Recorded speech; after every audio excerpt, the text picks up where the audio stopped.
Bem, pensando com relação às desvantagens inicialmente, né, de ser professor, o que eu primeiro levantaria é o trabalho é extremamente exaustivo e extremamente estressante. Tem algumas profissões que, claro, todas as profissões, dependendo do grau de envolvimento que você tenha, dependendo da quantidade de energia que você se envolva ali dentro daquela profissão, vai ser exaustivo, né? Mas a profissão de professor, ele já naturalmente, por um menor nível de esforço que você faça, o menor nível de energia que você faça, ele já tem uma grande quantidade de trabalho administrativo, o que, aliás, as pessoas acabam indo pensando em trabalhar em ser professor, sempre na questão pensando do lado bom de dar aula, né? Que é você expor as suas ideias, se relacionar com as outras pessoas e assim por diante.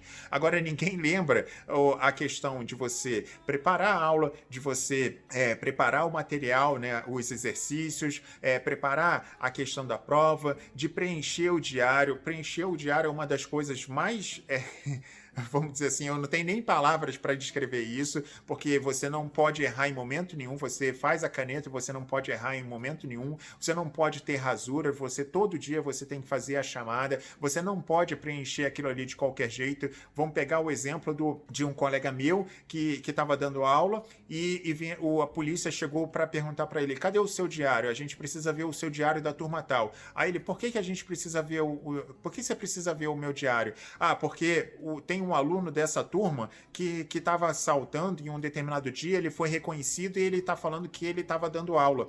Aí, quando foi pegar o diário dele, né? O diário dele estava. Sorte que o diário dele estava, entre aspas, em branco. Ele estava errado de estar com o diário em branco. Mas, se ele tivesse preenchido errado, se ele tivesse dito que o diário que aquele aluno ali tivesse em sala de aula, né, ele estaria envolvido em um determinado crime ou no mínimo um determinado problema, né, porque por conta de um mau trabalho, de um trabalho mal feito, né, por ele. Então existem muitas situações onde o trabalho do professor acaba sendo muito exaustivo, principalmente pela parte administrativa. Isso é um ponto que ninguém se lembra disso na hora de você escolher a profissão.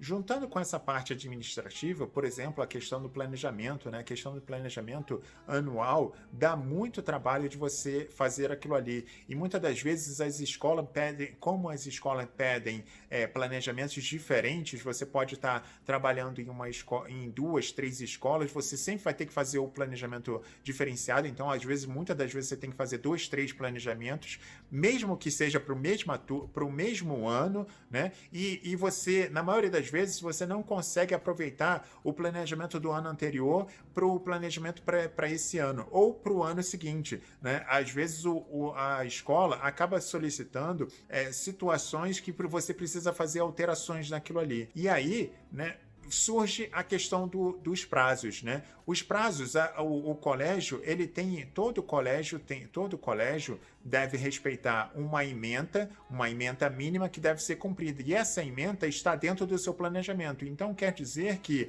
até o final do ano você tem que ter cumprido o mínimo de matéria ensinada naquilo ali. E nisso você vai ter um prazo que em muitas matérias acaba sendo extremamente apertado, extremamente complexo de você cumprir esse planejamento. E muitas das vezes não é nem a questão só da matéria, é a questão dos feriados, dos problemas, sei lá, de alagamento, ou então que teve tiroteio, ou então que a aula foi cancelada por algum determinado motivo, e muitos professores acabam pegando sequências, né, por azar, de feriados. Às vezes o professor passa 2 semanas sem dar aula, simplesmente por azar, por ter 2, 3 feriados seguidos, ou então por ter 2, 3, 4, 5 eventos seguidos, e acaba que no bimestre, o bimestre dele fica comprometido para dar aquilo ali. Então, a questão do prazo apertado está relacionado com relação à matéria, né, pensando, por exemplo, no caso do 8º ano de matemática,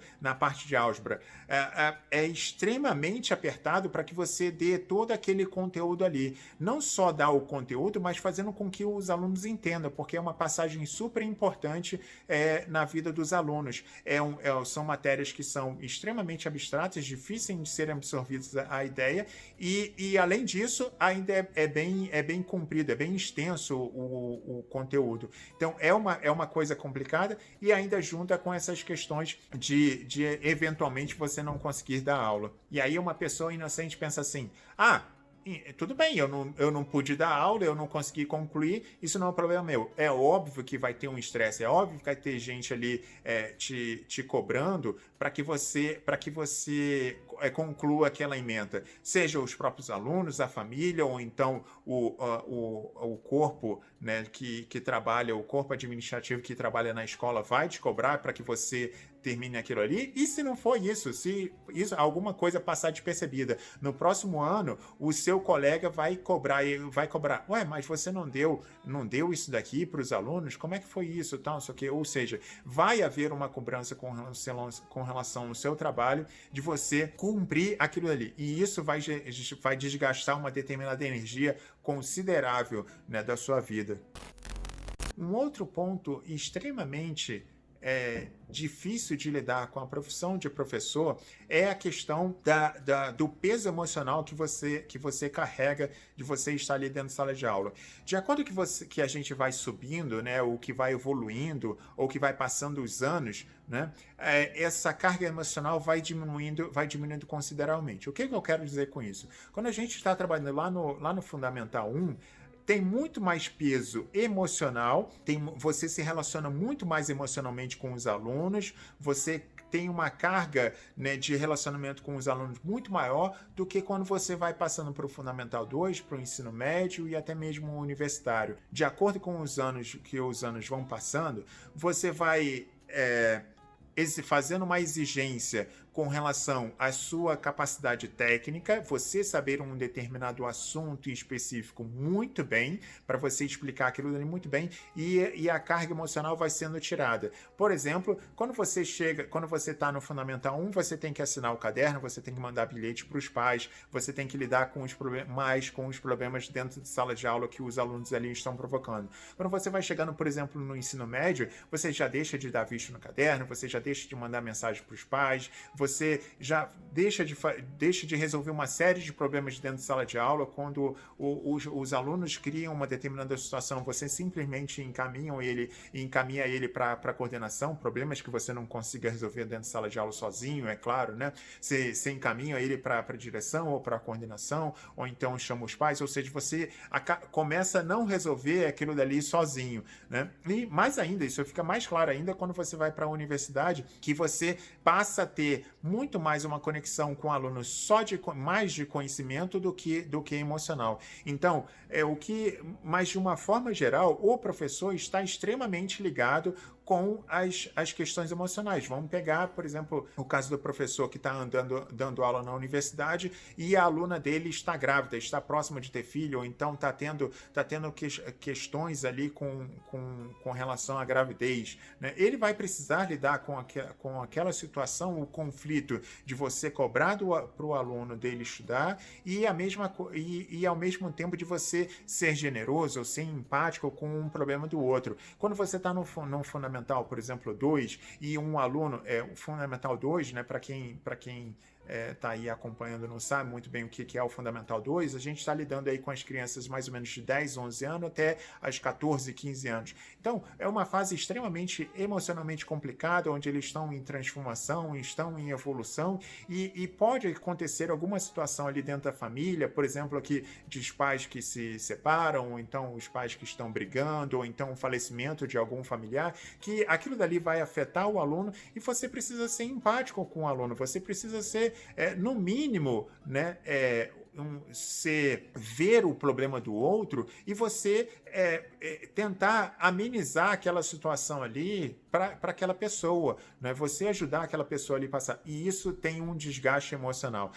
Então, o desgaste emocional do professor é constante. É com relação à pressão, com relação aos prazos, com relação à questão administrativa, né? De você entregar os trabalhos, de você chegar na hora, de você fazer uma série de questões. Agora, principalmente quando você está lidando com as pessoas, você vai ter um desgaste emocional de lidar com os problemas que elas estão passando. Agora, quando você estiver lidando com as pessoas, você vai ter um desgaste emocional mais ainda daqueles problemas que vão acontecer dentro de sala de aula. Seja entre briga de alunos, seja o aluno que não está querendo produzir, você precisa, entre aspas, incentivar e motivar dele continuar indo em frente e entender o problema dele, ou seja, vai ter um desgaste emocional considerável dentro da sua profissão, porque você está lidando com o ser humano, e o ser humano é complexo por si, e se você não consegue lidar com a sua própria vida, imagine você lidar com questionamentos de vida de 30, 20 pessoas ali dentro da sua sala. É uma coisa que prometo para você que vai te consumir bastante energia. Um outro ponto super interessante é que você vai ser responsabilizado e você vai ser culpado por coisas que você não fez ou por coisas que você não é responsável por aquilo ali. Ah, o meu filho reprovou de ano.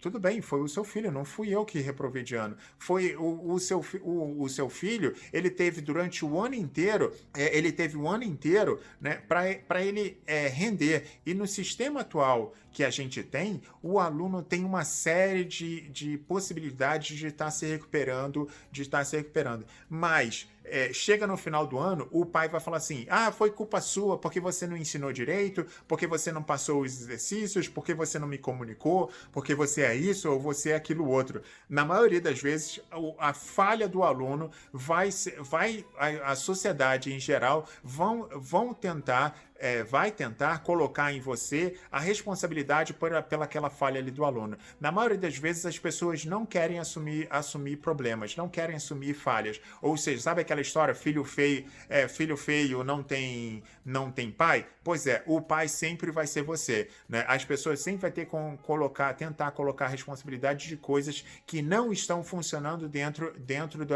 da casa deles ou dentro da sociedade para ser a responsabilidade do professor. Ou seja, se o aluno não aprendeu, se o aluno não estudou em casa, se a família não deu um incentivo, se a família não mostrou para ele o caminho correto, isso vai ser responsabilidade sua. E isso está muito ligado com um outro ponto, o não reconhecimento do trabalho do professor. Na maioria das vezes, não importa o quanto que você produz dentro da sala de aula, o quanto que você seja empático, o quanto que você se empenhe, as pessoas não conseguem visualizar o tamanho do trabalho que você está fazendo. E mais ainda, mais além de você não conseguir ver esse tamanho das coisas que você está fazendo, eles sempre vão exigir coisas de você que você não é responsável para fazer. Como, por exemplo, essa questão. Olha, o aluno não está estudando, você está passando os exercícios para casa, o aluno não está fazendo os exercícios e a responsabilidade é sua dele não ter feito o exercício. Exemplo, né? Obrigado por você assistir mais esse corte do canal. O vídeo completo está super interessante e vale muito a pena de você assistir. Você pode pegar o link aqui na descrição do canal ou aqui no card, vai aparecer aqui no card aqui em cima. Não se esqueça de se inscrever no canal, deixar o seu like e apertar o sininho. Isso ajuda muito, principalmente se você compartilhar o vídeo com as outras pessoas para que o canal continue crescendo e continue evoluindo. Isso incentiva muito o nosso trabalho. Muito obrigado pela atenção. Este canal precisa e depende de você. Se você puder, aqui na descrição do vídeo tem uns links para a campanha no Patreon, para você fazer a sua doação para o canal. Com essa ação, será possível continuar seguindo em frente, independente e isento de interferências. Além disso, você mantém uma porta aberta para que a sua voz e ideias tenham visibilidade na sociedade. Vamos juntos melhorar a educação. Ajude a patrocinar o canal. Se você não pode fazer uma contribuição financeira, tudo bem, não se preocupe ou fique chateado. Você pode sempre ajudar deixando o seu like nesse e nos outros vídeos, fazendo o seu comentário e as suas sugestões ou compartilhando os vídeos com os seus conhecidos. Você também pode assistir os outros vídeos do canal ou participando das comunidades do canal que estão linkadas na descrição desse vídeo também. Cada pequena contribuição ajuda. Não estamos sozinhos, vamos juntos. Muito obrigado pela atenção, até o próximo vídeo. Um abraço.